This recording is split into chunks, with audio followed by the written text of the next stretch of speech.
Hi everybody, I'm back with another video. This one is about a school performance that my son did when he was in 5th grade. He had to dress up like Elvis, so he chose to dress up like the Jailhouse Rock version of Elvis. So these are just photos of him, strutting his stuff and looking cool.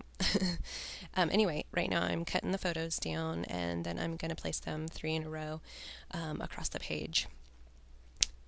On this layout, I thought that I was going to use the Finley collection because I purchased it a while ago and I have not used it. And the colors and things seem to be masculine and that type of thing, so I thought I was going to use that. And I do select papers from it to use.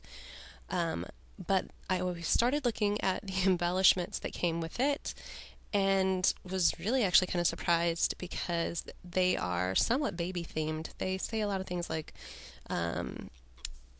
high world and enjoy the little things, dream big, little one. So once I started looking at the embellishments, I realized that there was just nothing in there that I thought spoke to me for this Elvis-y layout.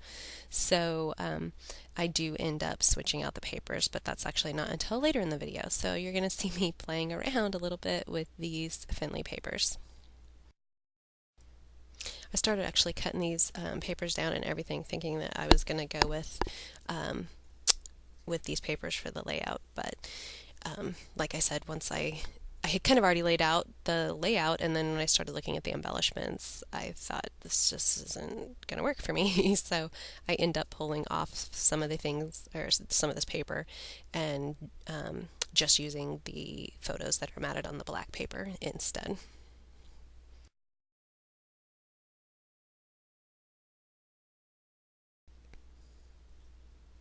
This is where I actually started playing with some of the die cut things that came with that kit, and this one die cut was like the only one that I thought, oh, maybe that could work.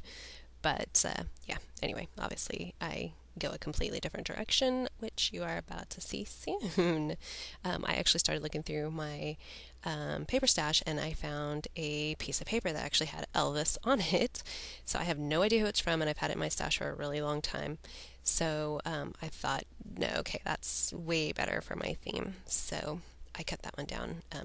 That other paper behind it is actually still from the Finley collection, though, and then the photos are matted on the black paper from the Finley collection.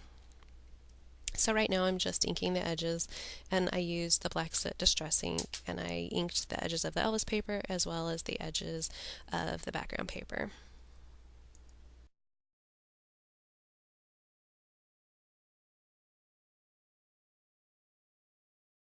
I decided to use the opposite side of the Elvis paper as an additional layer, and that's the paper that has the orange and blue stars.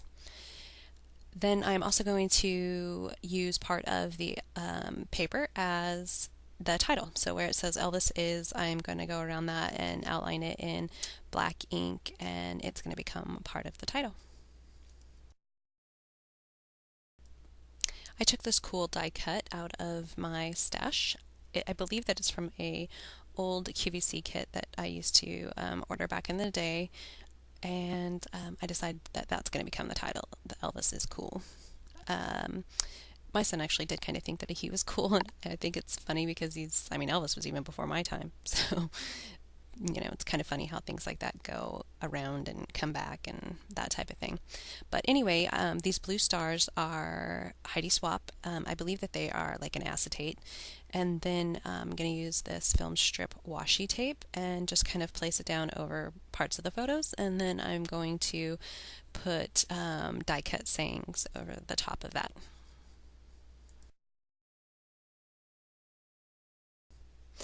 So I've been filming the last couple of videos that I had from like basically a stand or whatever, a shelf I think, that is above my scrapbooking workspace, and then I've been uploading it to YouTube and then flipping it on YouTube because I can't seem to do that, or I haven't figured out how to do that anyway, in the photo editing software that I usually use. But I'm thinking I'm going to go back to just doing it from the side angle because I'm able to upload things quicker, and I'm just more familiar with the software, so I think the whole process goes faster. But also because I noticed that when I do it from this angle that there's a glare on the photos, and I think that's kind of annoying. So my videos in the future will probably be from the other angle again. I'm just using the mini glue dots to put the acetate stars down on the layout. So I finally broke down and decided that I was going to do the Scraptastic Kit Club. So it seems like everybody has subscribed to it. So I thought, I don't know, I'll give it a whirl. Usually my problem with kits is that I don't get enough items in it that work for masculine or boy layouts. So so far what I've seen, it seems like maybe I'll have a better shot with these because at least you have the two options. So I can look at the papers and stuff that are included in it and go from there. But anyway, I got the April and the May one, so I haven't used it yet, but I'm planning on it soon. So anyway, right now I'm putting down a brad, and it's a camera brad. Those are by Spare Parts from Hobby Lobby, and I actually really like those. I only ordered one package, but I'm thinking I might order another one because they were really cute. Then I am just using some stickers and looking at other die cut things to put down on the layout. This is actually a pretty simple layout. I didn't do a ton of embellishing on it or anything, and there's not really going to be any journaling because there's just not really that much to say about it. But the pictures were really cute, and so I definitely wanted to put them down. So this is pretty much the layout. I'm just inking the edges and gluing a few more things down, and then I'm done. So I will upload the video and attach some photos or close-up photos at the end. Anyway, thank you for watching. Bye.